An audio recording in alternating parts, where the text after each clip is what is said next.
ஒரே ஒரு விஷயம், கடன் பட்டன்னு சொல்கிறோம். கடன் எதனால் வந்துச்சுன்னு உங்களுக்கு தெரியுமா? நீங்கள் சொல்லுவீங்க, நானாக கடன் வாங்கிட்டேன், நானாக ஆசைப்பட்டு வாங்கிட்டேன், நானும் அதை பண்ணிட்டேன், இதை பண்ணிட்டேன், அதனால் நான் கடன் ஆகிட்டேன். கிடையவே கிடையாது. கடனை உருவாக்குறது உன்னுடைய கர்மா. உனக்கு நோயை உருவாக்குறது கர்மா. உன்னை உறுதி செய்ய வைக்கிறது கர்மா. நீ பாவத்துக்கு தள்ளப்பட்டது கர்மா. உன்னை பிச்சை எடுக்க வச்சது கர்மா. உன்னை எல்லாமே மாத்துறது கர்மா. இத்தனை கர்மாவும் கெட்ட கர்மா உனக்குள்ள இருக்குது. இதை நீக்க நீக்க நீக்க நீக்க நீக்க நீக்க நீக்க நீக்க என்ன ஆகும்?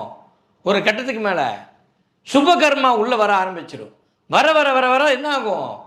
நீ யோகத்தை அடைய ஆரம்பிச்சிருவ. இதுதான் உண்மை.